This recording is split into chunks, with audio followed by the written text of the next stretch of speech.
Welcome, everybody, to episode 2 of Between Two Rinks. I'm your host, Aaron Ace Chisling. Alongside me, I've got Cam. Cam, how's it going, buddy? Welcome into episode 2. Aaron, doing great, man. Super excited to be here and talk hockey, of course, and got a lot of great things to talk about on this episode. Again, I appreciate everybody for following along and watching the videos, liking, commenting, and subscribing to YouTube, following the Instagram. Really appreciate all the engagement, guys, and can't wait to see what happens here with episode 2.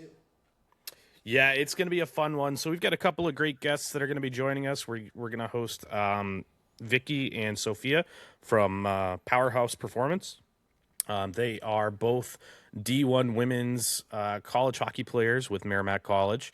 They run an organization that is focusing on empowering youth athletes, specifically hockey players, on being the best that they can be, and giving them support structure, mentorship, guidance, advice, everything that they need to kind of maximize their potential of, going as far as they possibly can, right? Whether that's college, whether that's the NHL, PWHL, it's all about just giving them the support structure that they need. And, selfishly speaking, I will say straight up right off the hop, they are currently working with my daughter, Mimi. So I can say firsthand how great that they are. And we're really looking forward to sharing that interview with you guys a little later on in today's episode. But we've got a ton of stuff to talk about. Let's start off with something a little more fun, Cam.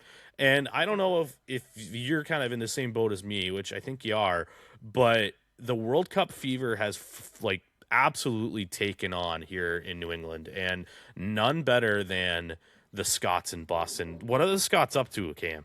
Oh, man. So, again, personally, before the World Cup, I didn't really know too much about soccer, but, man, do the Scots know how to have fun, man? Seriously, just a great time, great group of people, and got to see some clips on Instagram Reels of the Sox at a Boston Red Sox game, starting chants. I mean, the atmosphere there sounded like an NHL playoff game. And if you guys are keeping up with the Red Sox, there's not too much to be excited about right now. So that atmosphere is incredible. And I got to see a couple other clips of how respectful they are around the city, cleaning up trash. They love to have fun.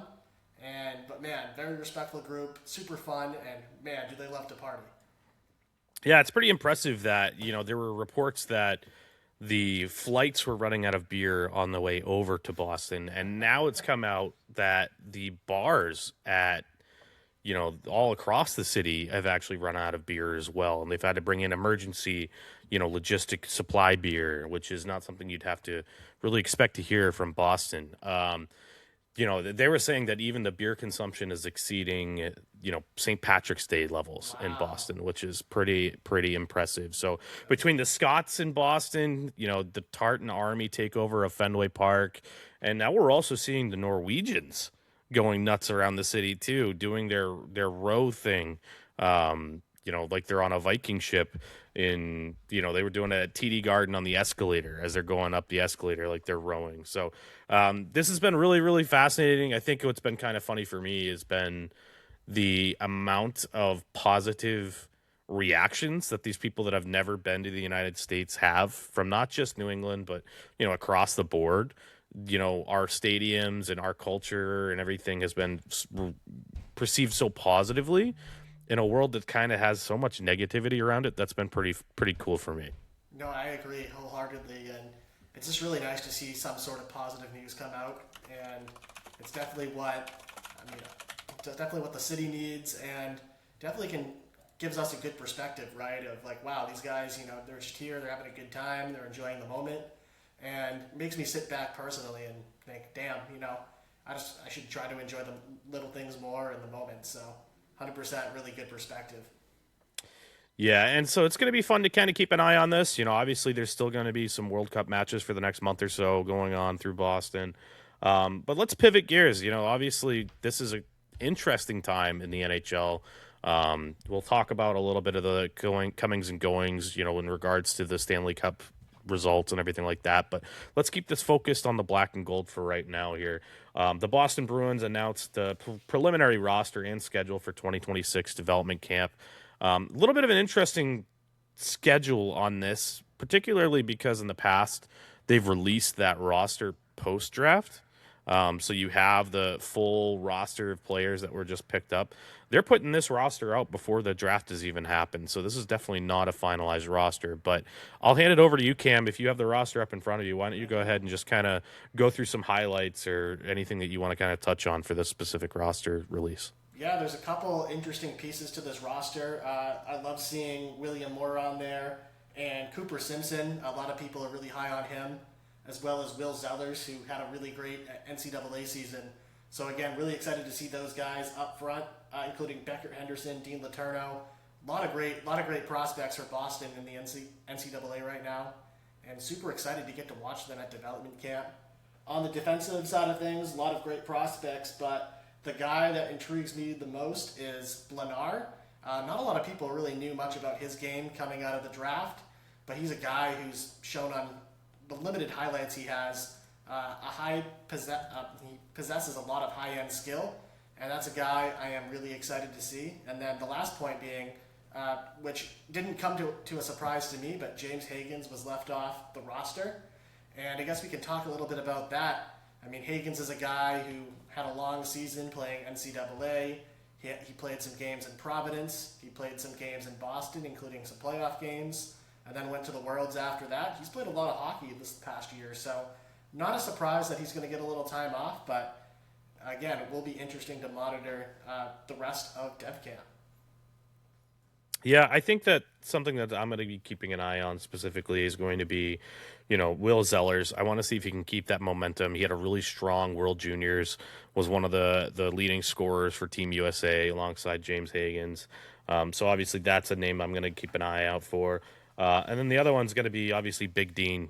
Big Dean on campus. He took a massive step forward last year at BC, going from barely scoring at all to he was just a menace. Nobody could stop him, and who can blame him? You're 6'7" as a centerman. Try to stop me.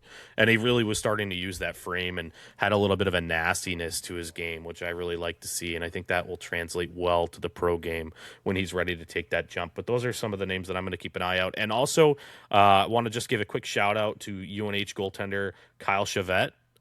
So he's going to be attending development camp on an invite basis. That's going to be really, really cool to kind of watch too.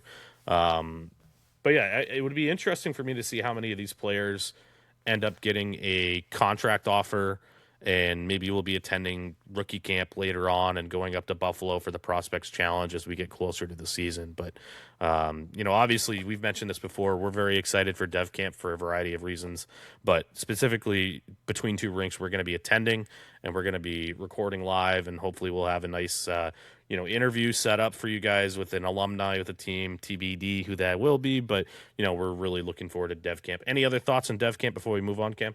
No, that's about it. And again, like you mentioned, Will Zellers is a name that I'm really excited to see, and I can't wait to see all these players. Who's going to take the next step? Who has a chance to earn more minutes at the NCAA this year? Maybe some guys are going to make the jump to Providence. So again, can't wait to watch how these guys develop here. Yeah. So speaking of, change of sceneries, for these players in particular looking to make the next jump, there's one player that's really looking for a change of scenery, and he's not necessarily on the black and gold quite yet. So it's been rumored for quite a while that Vinny Trocheck is looking for a trade, and the New York Rangers have been maybe holding out, waiting for a better return than maybe what they were going to get out in the marketplace. According to Darren Dredger, Trocheck actually fired his agent and has promoted a new one, Pat Brisson, the agent of both of the Hughes brothers, actually, I think all of the Hughes brothers, confirmed that he's looking to stay in the East. And I got a little boots on the ground insider intel here for you, right? That's why you coming in here for Between the Two Rinks podcast. I was at my daughter's hockey tournament a couple weeks back here in Hudson, New Hampshire. And sure enough, Vinny Trocheck is on the bench coaching a youth tournament, youth team.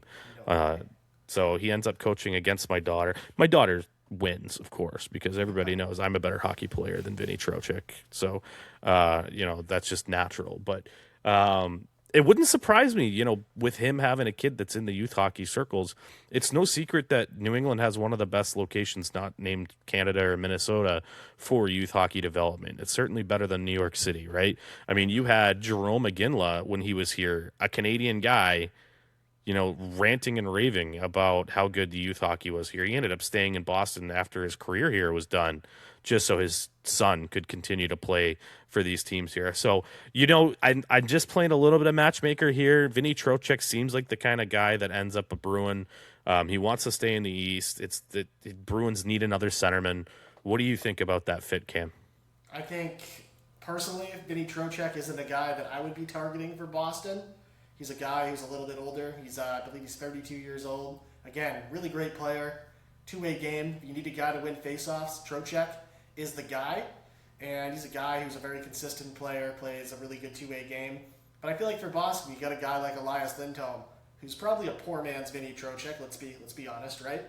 I don't see Boston pursuing a guy like Trocheck. Again, I could see Sweeney pursuing a guy like Trocheck and saying, here's our big move of the offseason. We have Vinny Trocheck and Elias Lindholm as our 1-2 center punch. Again, not sure how I feel about that as a fit for Boston. But again, I could definitely see him in wearing black and gold by the time October comes around. Yeah, it just makes a lot of sense, whether it's the right answer or not. I mean, I'm seeing a lot of people saying, oh, Trocheck isn't the answer because you got to go out and get a big dog like Robert Thomas. I'm not so sure Robert Thomas is available anymore. I don't think that the Blues want to move a guy like that. So first line centers are not just out there for the taking, right? So that's going to be something that's a whole different conversation. Let's keep going around the league real quick. There were a couple of moves here. I'm going to hand it over to you to break down those two specific trades that occurred today. Right. So there was a lot of moves around the NHL recently, and it's kind of gives us a good perspective as fans, right? Today we got to see Michael Kesselring and the 27th overall pick get shipped to San Jose. So San Jose is going to move up 7 spots for pick 20. And Michael Kesselring and the 27th overall pick get shipped for pick 20. So very interesting here. And again, I think Kesselring, really good buy low ad for San Jose. And again, another guy who's had some ties to Boston. He has played in New England before. But he was a guy that maybe the Bruins were targeting for that right side of their defense. And he was a guy that I think will be a really good fit in San Jose after a poor season in Buffalo. And then we got to see Ross Colton, who shut out Matt Hawkins, who is running Bruins media Twitter right now. He predicted that Ross Colton was going to get traded to the Nashville Predators, and he pretty much had the return correct. So really good buy low ad by Nashville to go and add a guy, veteran presence like Ross Colton, and the Preds don't give up too much in that deal as well. So again, some moves already happening here in mid-June with the NHL draft about a week and a half away here. So that's really exciting.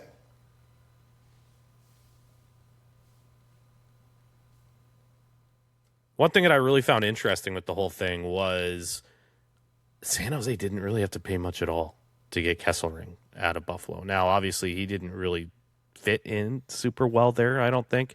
But to only slide down 7 spots in this draft, which this part of the draft, from what I'm hearing from the draft experts that are out there, it is pretty, shot in the darkish. There's like a mass of players that could go anywhere from like 17 to 30.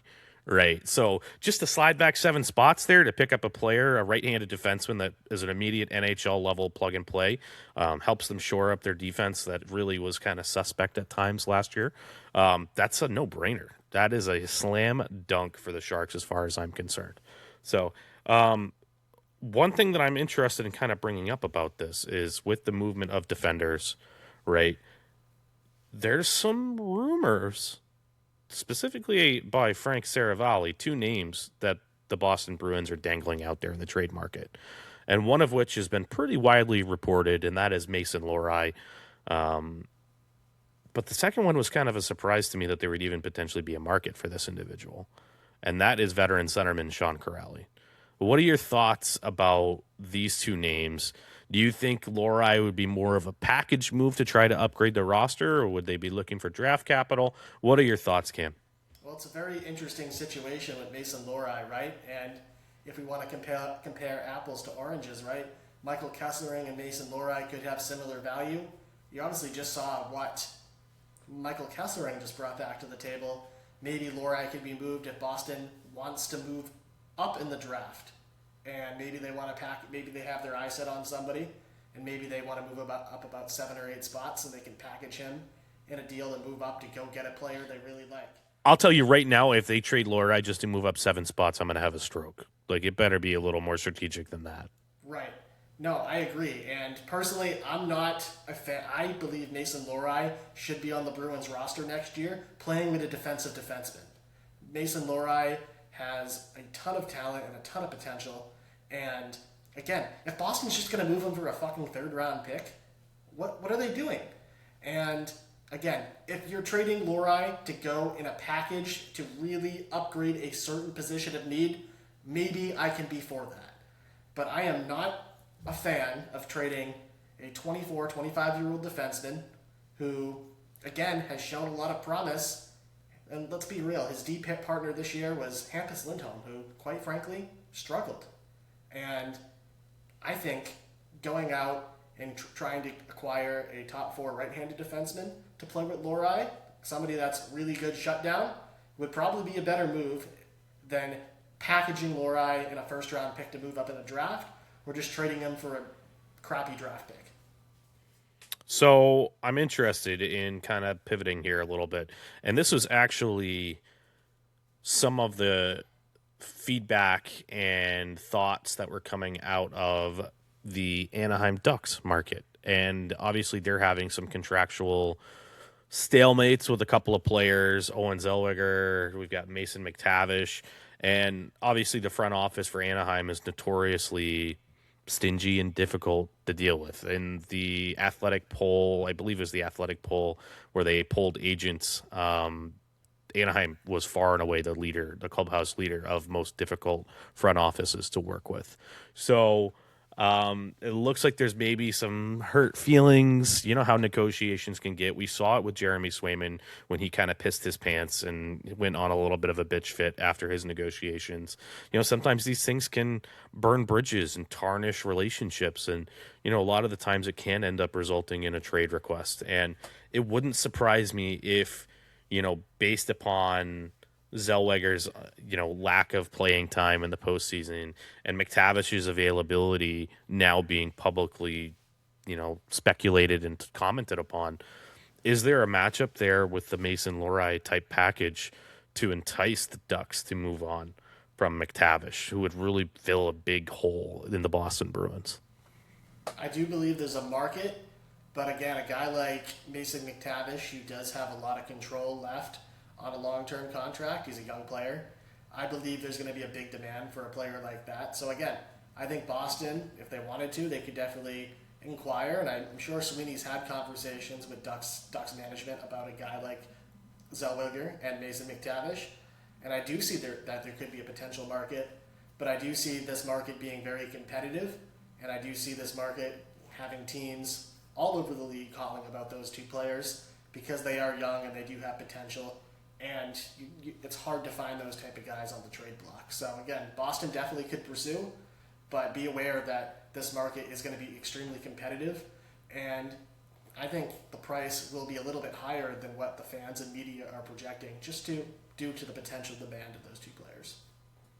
Yeah, I could see that as well. And like I said earlier, too, the fact that Sean Corrali's name is out there, like I felt like that's a player that you probably would need to package with an asset to get somebody else to take that cap. Now, I'm not saying Sean Corrali had a bad season or anything, but, you know, at his age, he's kind of redundant. I think the black and gold are better suited having Mark Kastelik as the 4th line center. Oh, yeah. and, maybe have Sean Corrali in the press box because he's still a good guy in the locker room, good glue guy.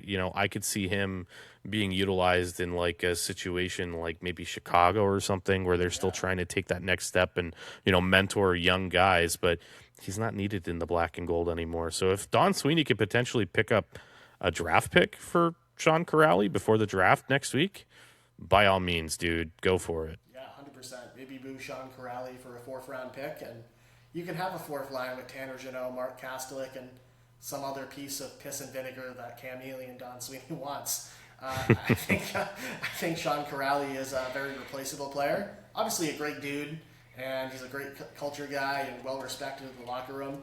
But again, very replaceable, especially at his age. And I'd much rather see a guy like out of training camp fighting for that job, whether it be some guy who's been with Providence for a little bit, or maybe a free agent, or somebody along those lines. So if you can go get a 4th or 5th round pick from a team like Chicago or another young and up and coming Vancouver at this point. Yeah, Vancouver. That would be a really good fit for a guy like Corrali. Even San Jose, maybe is like on a bottom 6 role. Good point. That could also be a really good fit as well. So I definitely think there is a market for a guy like Corrali, and I'm sure a lot of those up and coming teams would appreciate a 4th line center that can penalty kill and is a good locker room guy.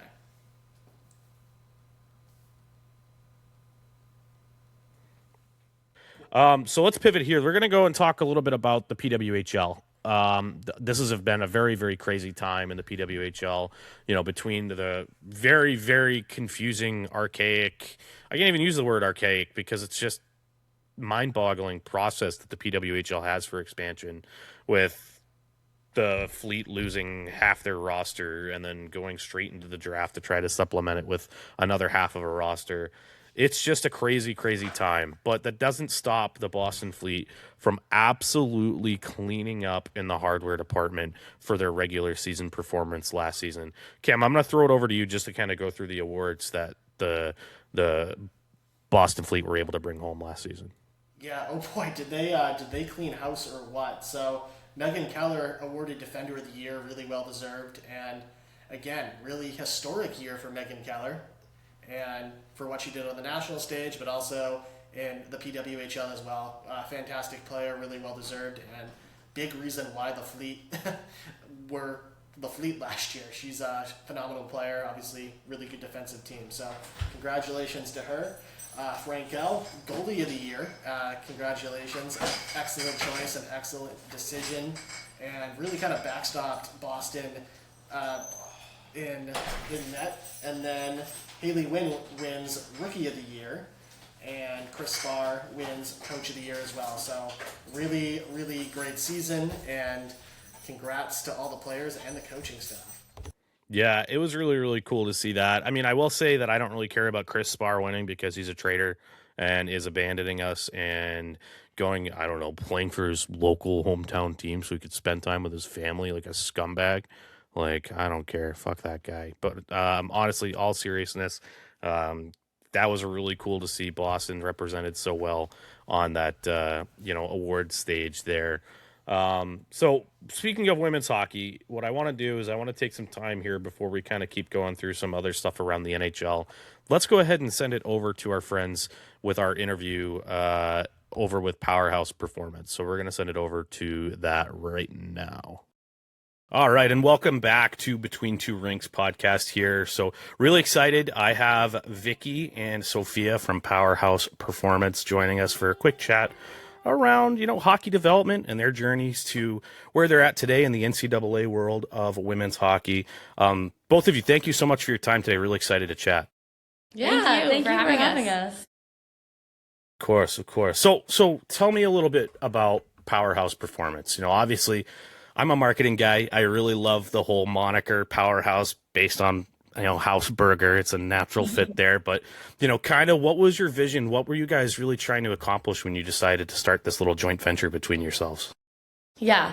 So Powerhouse Performance is a holistic athlete development mentorship program for young athletes. We work with clients individually, but we also work with hockey camps and do educational seminars. And then the third or I would say there's 4 pillars to our business. The third would be, Instagram content, TikTok content, and then our fourth is our Powerhouse podcast. And the whole idea around it is just to educate young athletes and young families on what it really means to be a successful athlete.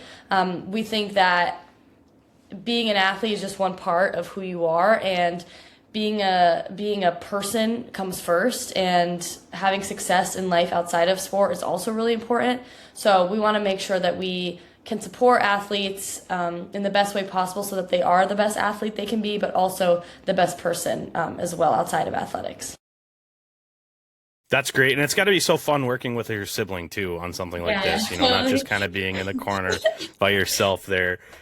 So I'm interested in knowing a little bit more. Obviously, these are amazing things, and it really aligns with what we're trying to do here at Between Two Rinks, is really kind of amplify, all of the sources of inspiration and, success that young athletes and parents that are looking for these types of things can maybe find.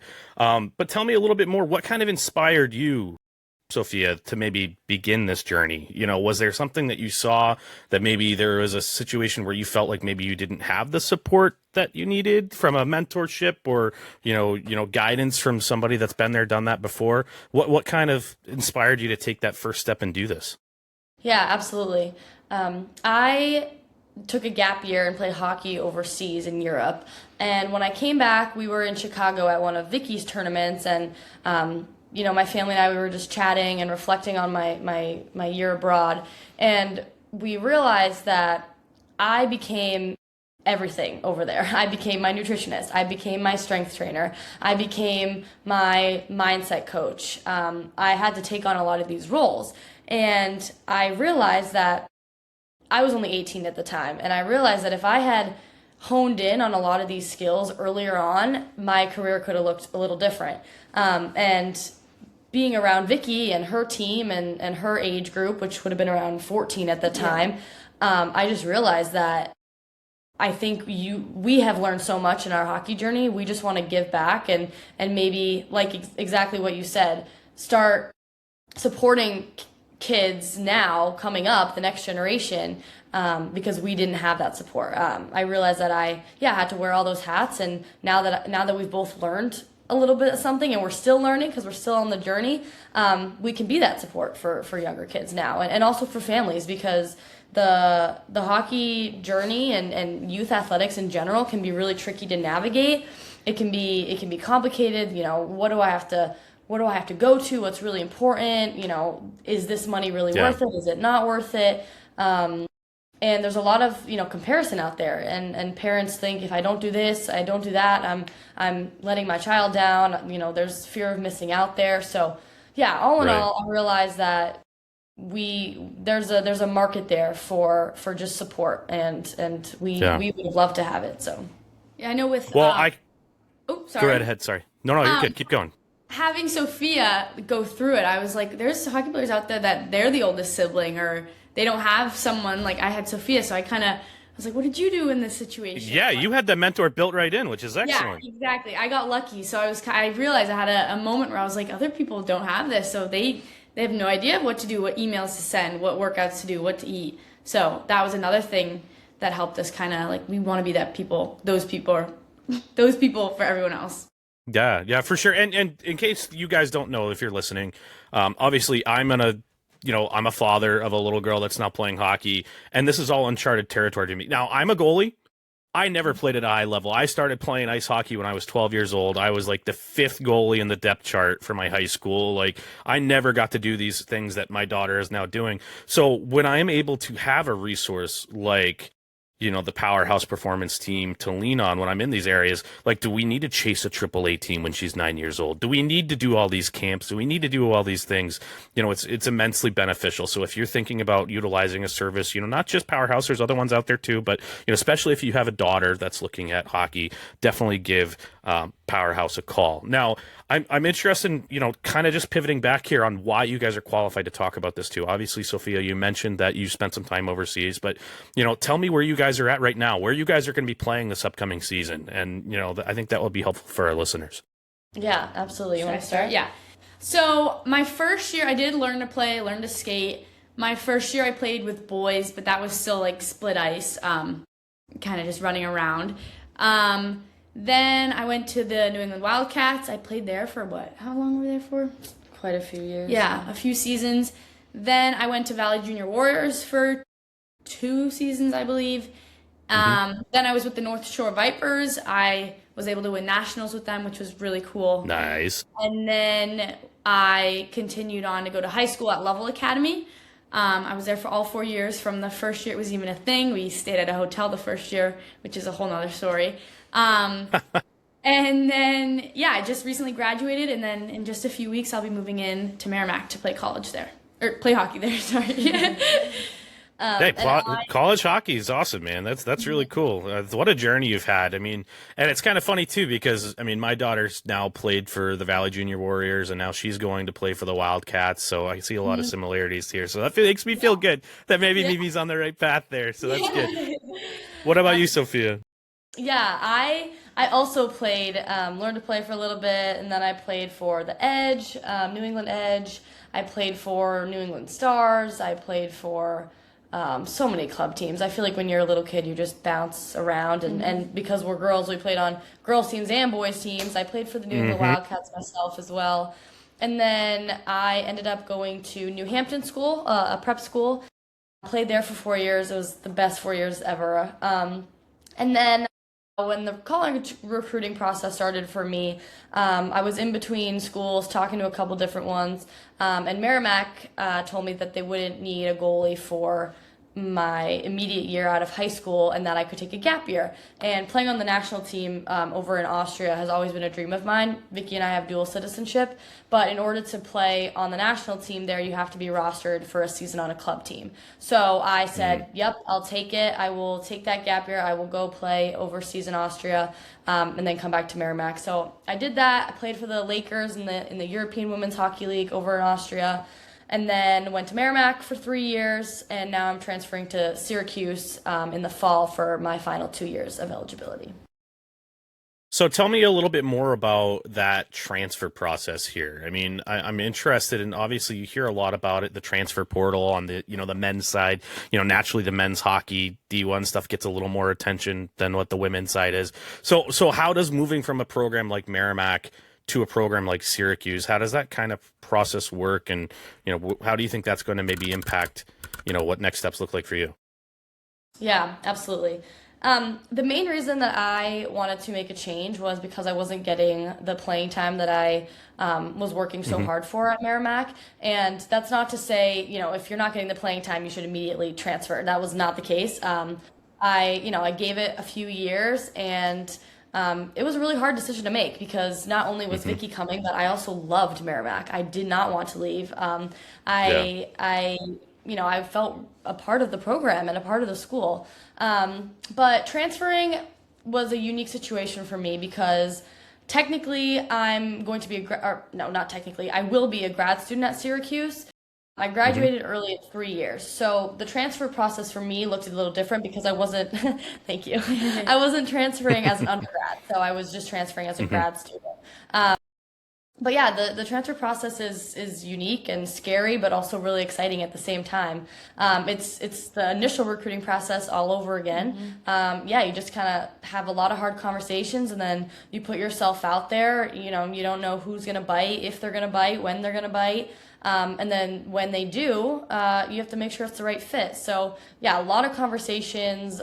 It's really important to lean on the people around you to talk about pros and cons and think about theoreticals and all that stuff. But I think being at Syracuse will give me the competition there to earn some playing time. And then hopefully I can use that as a stepping stone to continue playing after college.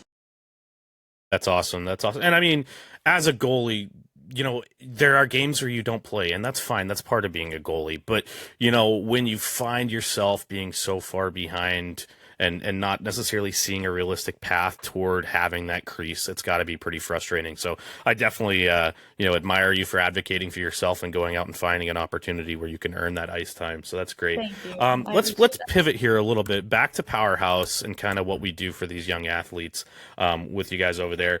I'm interested in knowing a little bit more. You mentioned this a little bit earlier, but what's one thing you kind of see hockey parents, no matter the age, stressing about that really doesn't matter as much as maybe what they think it does? Yeah, a couple things come to mind. I would say number one is you have to specialize really early. I think a lot of parents can stress out about that and think, if they're 7 or 8, they already should only be playing hockey.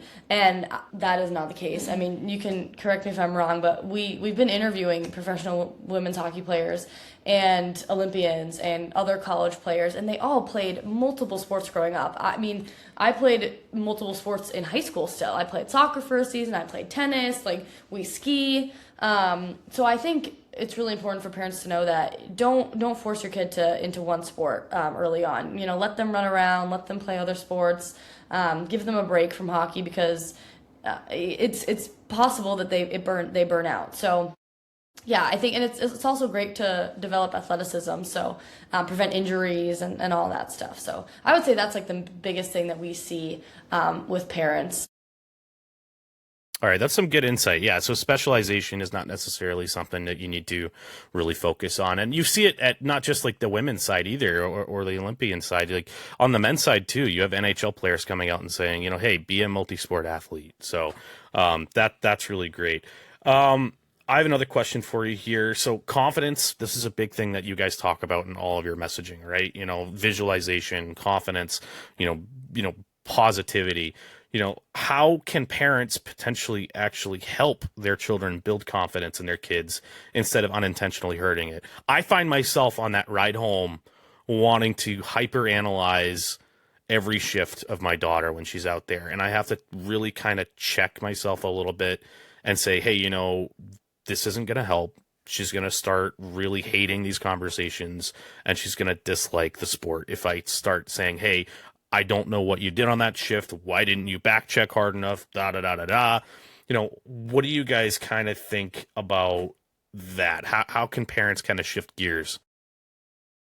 I think our dad growing up, at least, I mean, he's a goalie, so I think you guys could talk a lot about that. For me, he never, same type of thing. There would be a few times in the car where we'd talk about it, but I think he kind of kept to himself once in a while, which I appreciate feedback, but as a daughter myself, I can definitely say that after hard games, sometimes the last thing you want is your dad that didn't necessarily play that high level of hockey to be telling you what to do differently. Yeah, but I think, I don't know. To just tie into what Vicky was saying, I think to go back to your example of, as soon as you get in the car wanting to analyze every shift, I think sometimes we want to talk about the game. We also want to analyze it and we also want to hear what you think. But I think the biggest thing is not forcing it.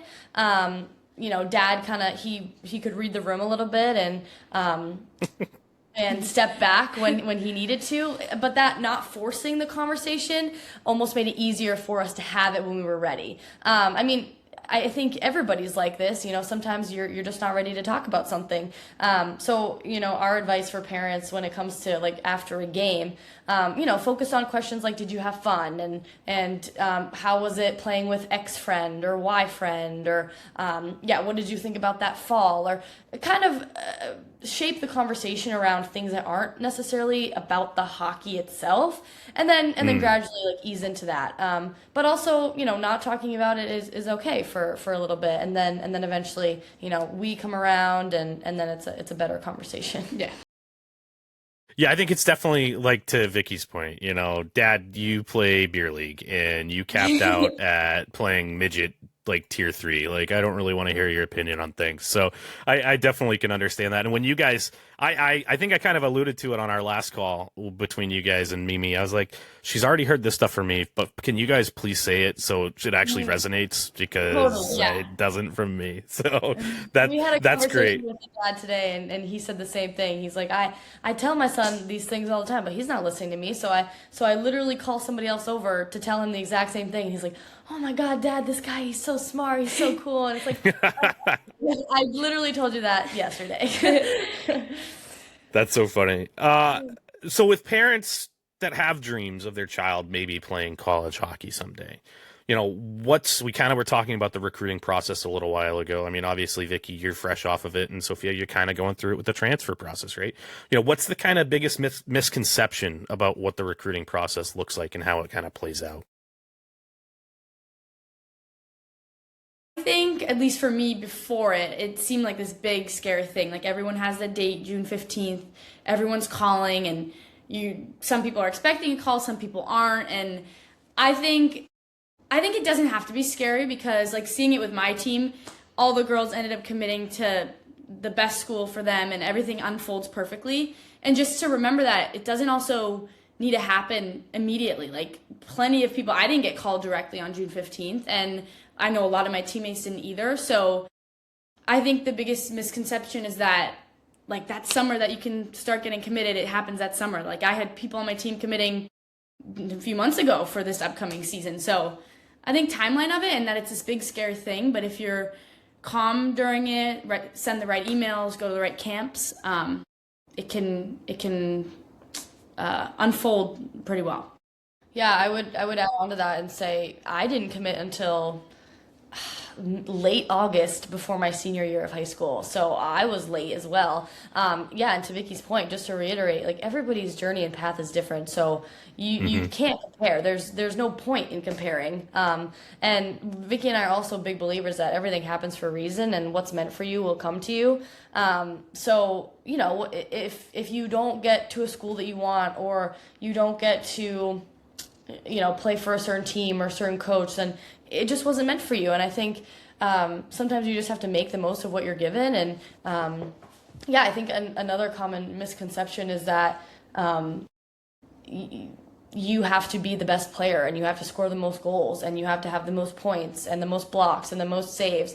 But that's not necessarily true. I think a lot of coaches and a lot of programs, especially recently, are really trying to recruit good people, and they want good culture on their team. They want leaders. They want somebody who's going to work hard and lift up the other people on their team.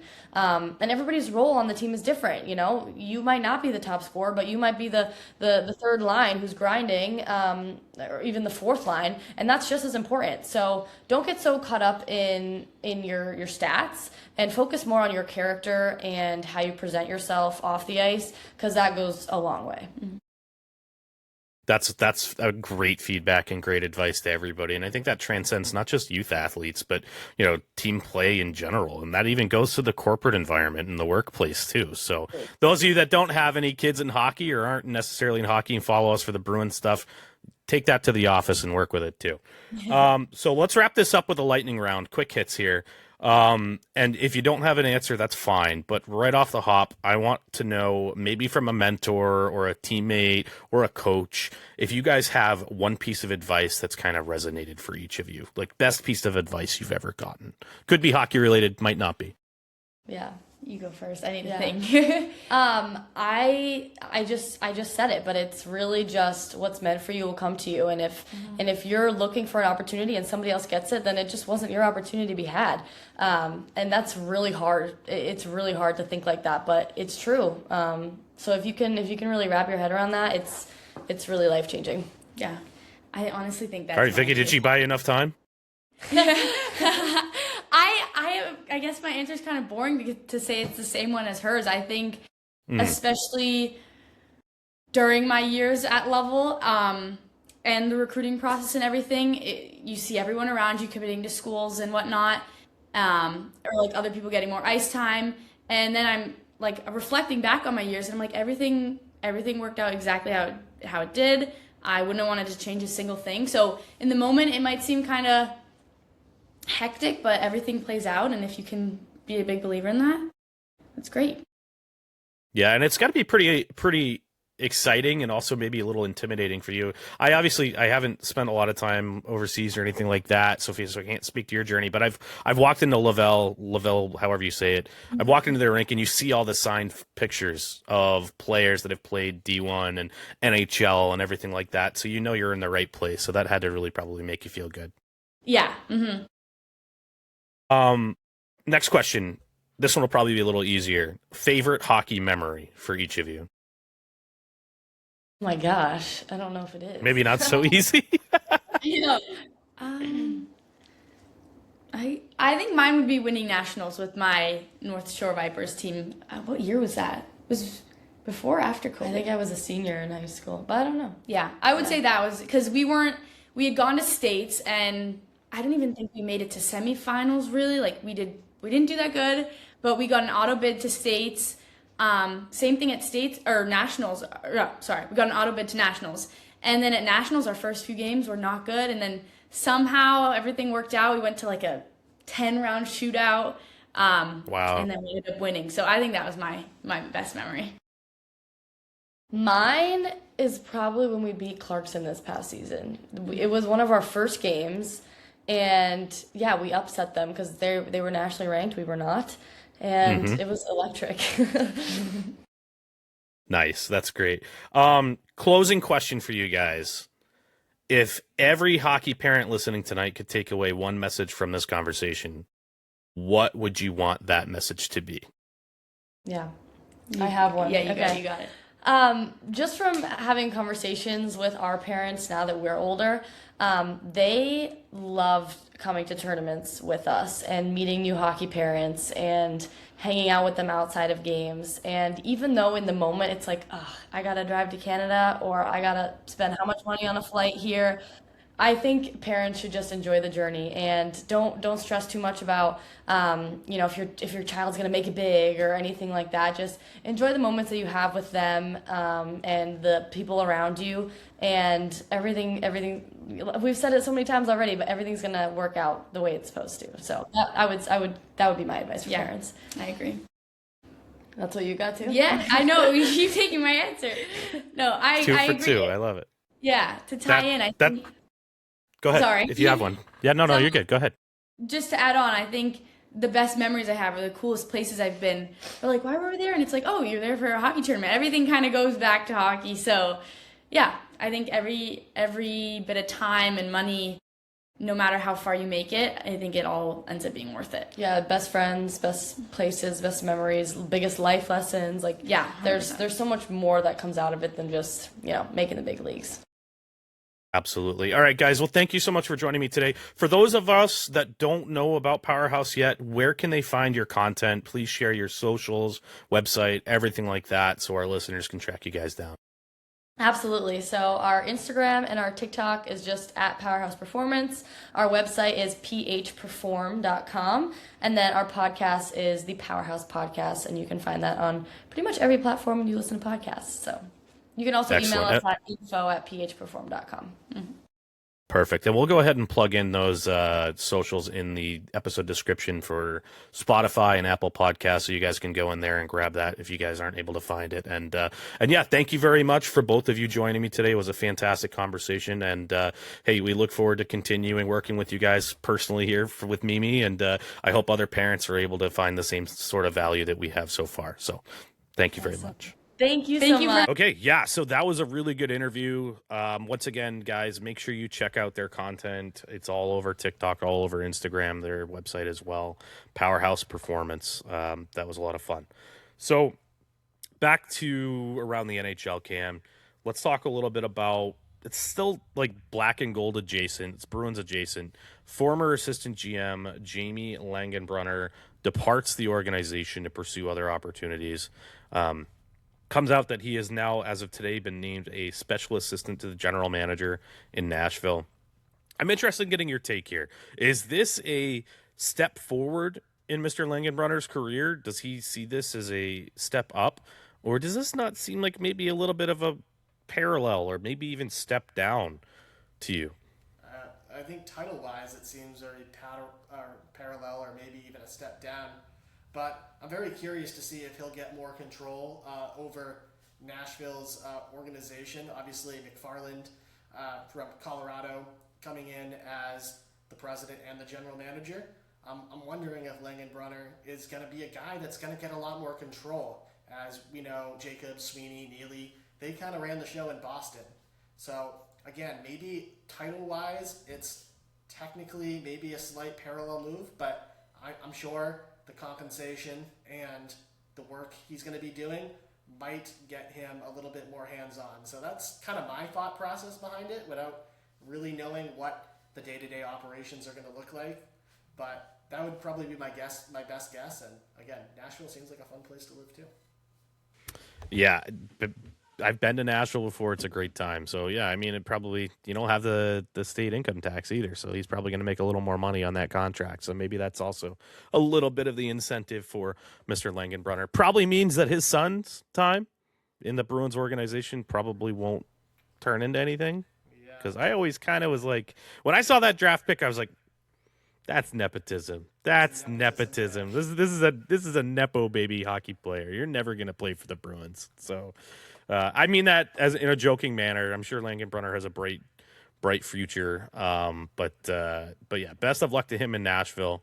Always love that kind of Bruins adjacent type news. So speaking of Bruins adjacent news around the league, obviously, Stanley Cup final. You guys don't need us here at Between Two Rinks to tell you who won the cup. You know, congratulations to the Carolina Hurricanes. Truly the best team in the regular season, as far as I'm concerned, and in the playoffs. Truly a well-deserved champion. I had them winning in 5. Vegas kind of gave them a little bit of a scare, but ultimately the Canes get it done. And what does the Vegas Golden Knights do? We've talked about it on their previous episode, how ruthless this organization is. Thank you, Mr. John Tortorella, who came in here and took a team that was not necessarily spiraling, but pretty well underperforming, and dragged them kicking and screaming to the Stanley Cup final. What do? We say, sayonara, buddy. We're done with you. We're going to bring in our internal guy. What are your thoughts on the whole coaching carousel in Las Vegas, Cam? Well, again, I can't say I'm surprised because this is exactly how I thought the situation was going to play out. Even when Torts got hired, he seemed like more of a short-term, try to rally the group and rally the troops, which he did a fantastic job. And it already seemed like Vegas had their next guy lined up, which obviously they do, and Ryan Craig, who I've heard nothing but great things from people around the league. And obviously the Vegas Golden Knights think very highly of him because they don't want to lose him to another organization, and they want to give him an opportunity. So, again, I've heard great things about him. Torts, fantastic job, seriously. And I was actually out to lunch with my dad yesterday before the news broke, and I was like, "Hey," he's like, "What do you think? Do you think Torts is going to come back to Vegas?" I'm like, "I don't think it's going to happen." Shortly after, 90 minutes later, Torts isn't returning to the organization. And then, again, that's Vegas for you, right?